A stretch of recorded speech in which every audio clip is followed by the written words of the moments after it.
এই সরকার অপ্রয়োজনীয় অনেক কাজের মধ্যে তারা হাত দিয়েছে।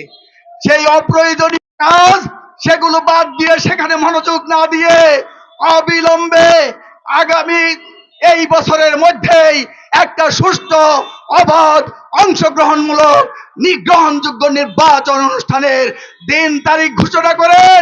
সুষ্ঠু নির্বাচনের মাধ্যমে জনগণের প্রতিনিধিদের কাছে ক্ষমতা হস্তান্তর করে মান সম্মান নিয়ে আপনারা বিদায় নিন। এখন বক্তব্য রাখার জন্য আহ্বান জানাচ্ছি আমাদের আজকের এই সভায় উপস্থিত বাংলাদেশের সমাজতান্ত্রিক দল বাসদ কেন্দ্রীয় কমিটির সংগ্রামী সাধারণ সম্পাদক, বাম গণতান্ত্রিক জোটের অন্যতম শীর্ষ নেতা কমরেড বজলুর রশিদ ফিরোজকে এখন বক্তব্য রাখার জন্য আহ্বান জানাচ্ছি। শতাধিক নিত্য প্রয়োজনীয় পণ্যের উপর অন্তর্বর্তীকালীন সরকার কর্তৃক ভ্যাট এবং ট্যাক্স বৃদ্ধির প্রতিবাদে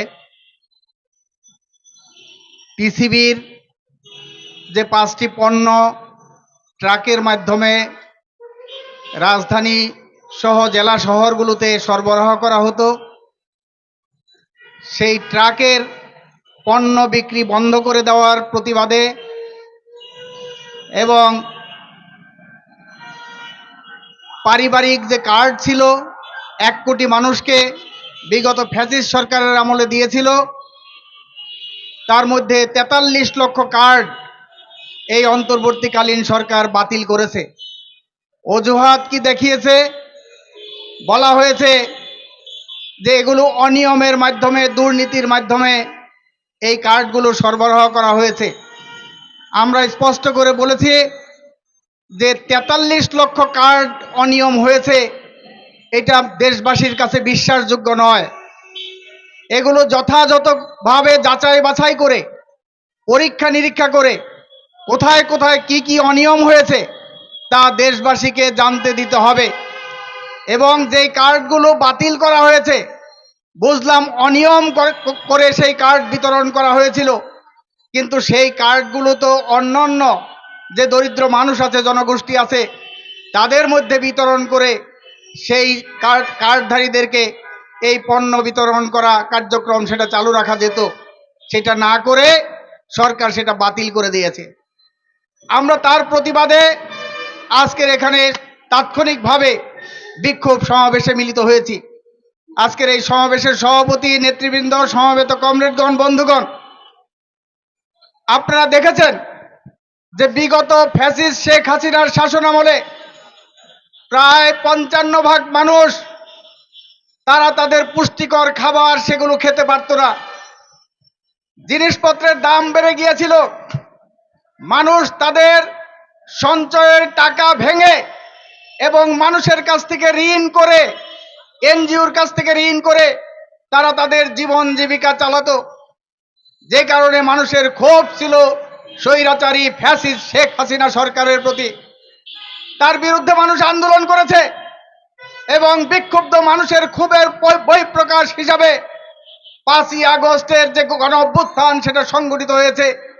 ফ্যাসিবাদী শেখ হাসিনার সরকার পদত্যাগ করে দেশ থেকে বাধ্য হয়েছে।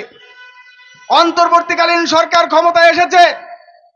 ছাত্র জনতার মুখে স্লোগান ছিল বৈষম্য বিরোধী, অর্থাৎ সমাজ থেকে সমাজের সর্বক্ষেত্রে বৈষম্য বিলোপ করবে। এবং সেই স্লোগানের, সেই দাবির ভিত্তিতেই এই অন্তর্বর্তীকালীন সরকার ক্ষমতায় এসেছে।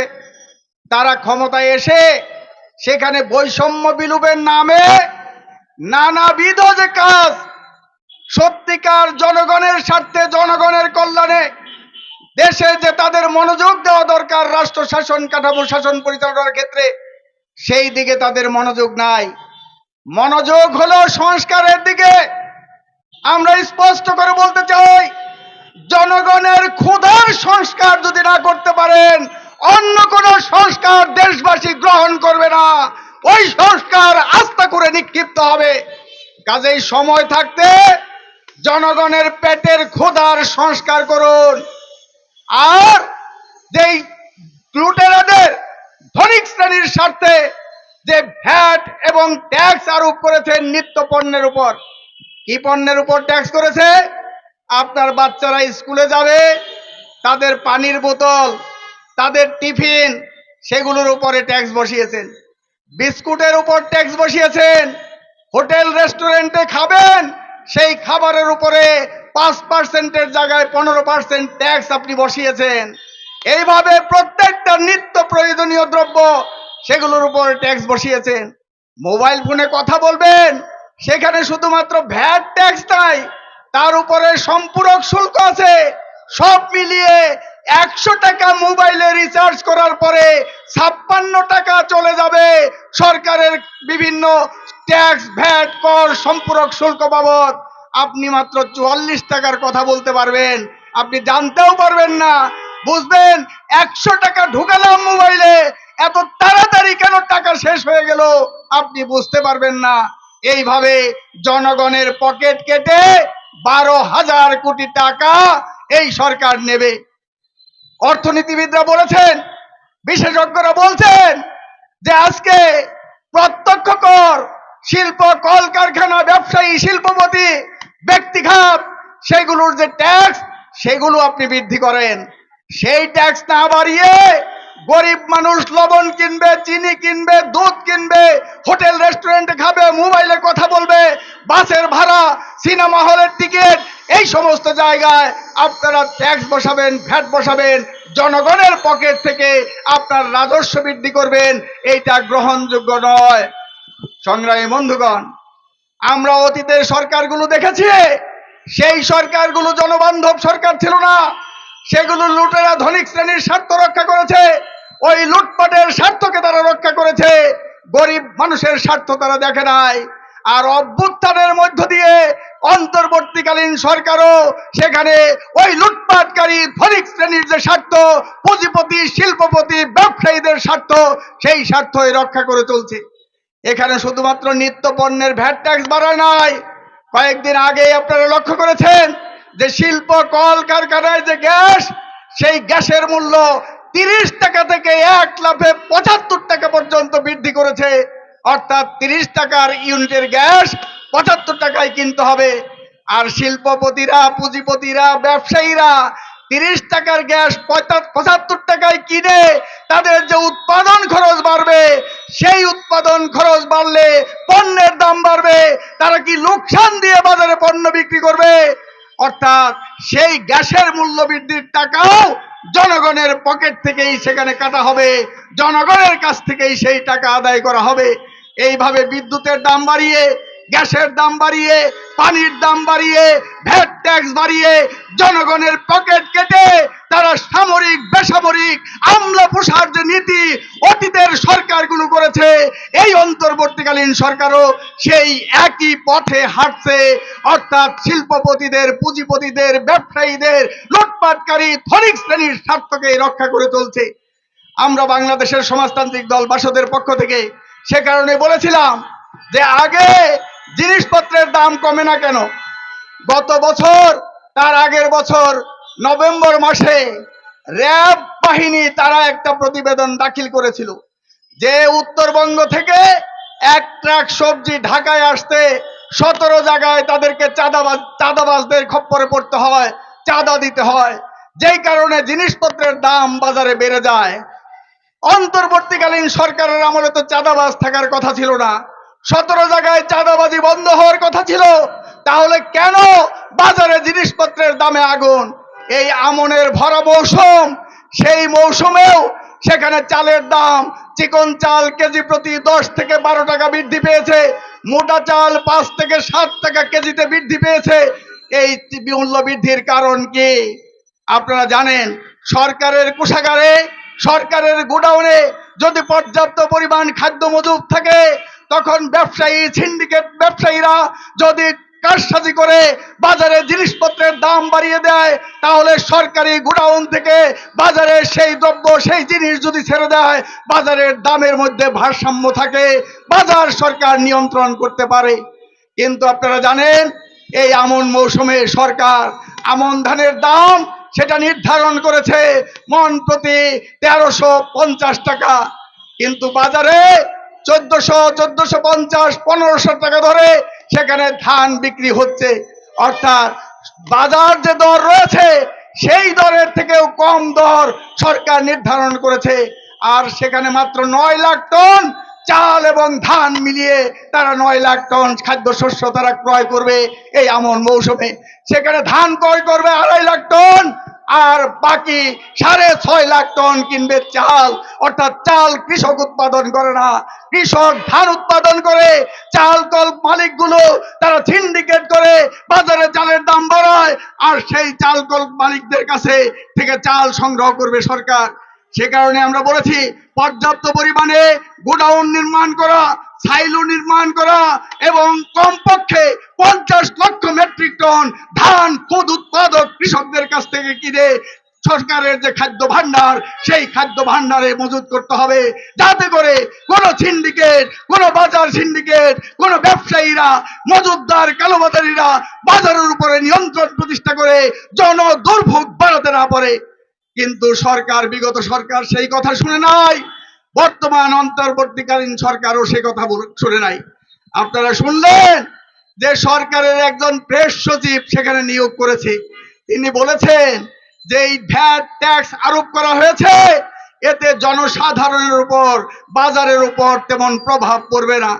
আজকে দেখলাম খাদ্য উপদেষ্টা তিনিও বলেছেন যে বাজারের উপরে নাকি এর কোনো প্রভাব পড়বে না। সত্যি বলেছেন তারা। তারা যেখানে বাজার করে ওই সমস্ত মানুষ, ওই প্রেস সচিব, খাদ্য উপদেষ্টা, সরকারি, সামরিক, বেসামরিক আমলা, তাদের উপরে এই বাজারের প্রভাব পড়বে না, এই ভ্যাট ট্যাক্সের প্রভাব পড়বে না। এর প্রভাব পড়বে দরিদ্র মানুষের উপর, খেটে খাওয়া মেহনতি শ্রমজীবী মানুষের উপর, কৃষক, ক্ষেতমজুর, দিনমজুরের উপর এই ভ্যাট ট্যাক্সের প্রভাব পড়বে। কাজেই উপরতলায় বসে, এসি রুমে বসে বাজারের প্রভাব তারা ঠাওর করতে পারবে না, তারা ঠাওর করতে পারবে না বলেই এই ধরনের কথা, বাজে কথা তারা জনসম্মুখে টেলিভিশনের সামনে প্রচার করতে থাকে। আমরা বলতে চাই ওই বাজার সিন্ডিকেট সেটা নিয়ন্ত্রণ করতে হবে, দ্রব্যমূল্য নিয়ন্ত্রণ করতে হবে। দীর্ঘদিন থেকে আমরা দাবি করেছি স্বাধীনতা উত্তর বাংলাদেশে সেখানে রেশনিং ব্যবস্থা চালু ছিল, ন্যায্য মূল্যের দোকান চালু ছিল। সেই দাবি সেখানে বর্তমানে কোন সরকার সেখানে মানছে না। আমরা বলছি এই বাজার নিয়ন্ত্রণ করতে হলে, দ্রব্যমূল্য নিয়ন্ত্রণ করতে হলে আরবি রেটে রেশনিং ব্যবস্থা, গ্রাম শহরের শ্রমজীবী মধ্যবিত্ত মানুষের মধ্যে সেই রেশনিং ব্যবস্থা চালু করতে হবে এবং ন্যায্য মূল্যের যে দোকান সেই দোকান স্থাপন করে ন্যায্য মূল্যে নিত্য প্রয়োজনীয় দ্রব্য সেগুলো সরবরাহ করতে হবে। এই দাবিতে আমরা আজকে বিক্ষোভ করছি, সরকারের কাছে দাবি জানাচ্ছি অবিলম্বে যে গণবিরোধী সিদ্ধান্ত, অগণতান্ত্রিক সিদ্ধান্ত, ভ্যাট ট্যাক্স আরোপের যে সিদ্ধান্ত নিয়েছেন, আরোপিত সেই সিদ্ধান্ত অবিলম্বে প্রত্যাহার করুন। বাজার সিন্ডিকেট নিয়ন্ত্রণ করে দ্রব্যমূল্য মানুষের ক্রয় ক্ষমতার আওতায় আনুন, রেশনিং ব্যবস্থা চালু এবং ন্যায্য মূল্যের দোকান চালু করুন। আজকে এই দাবি আমরা উত্থাপন করছি। আগামী 15 তারিখ বাম গণতান্ত্রিক জোটের পক্ষ থেকে সারা দেশে এই একই দাবিতে বিক্ষোভ সমাবেশ মিছিল অনুষ্ঠিত হবে। এরপরেও যদি দাবি না মানে তাহলে আমরা বাংলাদেশের সমাজতান্ত্রিক দল বাসদ, বাম গণতান্ত্রিক জোটগতভাবে অপরাপর মানুষকে নিয়ে, গণতান্ত্রিক প্রগতিশীল রাজনৈতিক দলকে দিয়ে আমরা আন্দোলন গড়ে তুলব এবং এই সরকারকে এই দাবি মানতে আমরা বাধ্য করব। সংগ্রামী বন্ধুগণ, সবশেষে যে কথাটি বলতে চাই, আগেই বলেছি এই সরকার অপ্রয়োজনীয় অনেক কাজের মধ্যে তারা হাত দিয়েছে। সেই অপ্রয়োজনীয় কাজ সেগুলো বাদ দিয়ে, সেখানে মনোযোগ না দিয়ে অবিলম্বে আগামী এই বছরের মধ্যেই একটা সুষ্ঠু, অবাধ, অংশগ্রহণমূলক, গ্রহণযোগ্য নির্বাচন অনুষ্ঠানের দিন তারিখ ঘোষণা করেন। সুষ্ঠু নির্বাচনের মাধ্যমে জনগণের প্রতিনিধিদের কাছে ক্ষমতা হস্তান্তর করে মান সম্মান নিয়ে আপনারা বিদায় নিন। এটাই হবে আজকে জনগণের দাবি। সেই পথে আপনারা অগ্রসর হন, অন্যথায় আপনাদের বিরুদ্ধে যেমনি ভাবে ফ্যাসিবাদের বিরুদ্ধে আন্দোলন করে ফ্যাসিবাদী দুঃশাসনকে এই দেশ থেকে তাড়িয়েছে, তেমনি ভাবে অন্তর্বর্তীকালীন সরকার যদি গণবিরোধী এই পদক্ষেপ একের পর এক গ্রহণ করতে থাকে, আপনাদের বিরুদ্ধেও জনগণ আন্দোলন করতে কসুর করবে না। সে কারণে আমরা হুঁশিয়ার করে দিতে চাই, দ্রব্যমূল্য কমান, ভ্যাট ট্যাক্স প্রত্যাহার করুন এবং রেশনিং ব্যবস্থা চালু করুন। নির্বাচনের রোডম্যাপ ঘোষণা করে নির্বাচিত প্রতিনিধিদের কাছে ক্ষমতা হস্তান্তর করে গণতন্ত্রে উত্তরণের পথ সেটাকে সগম করুন। এই কথা বলে সবাইকে ধন্যবাদ জানিয়ে আমি আমার কথা শেষ করছি।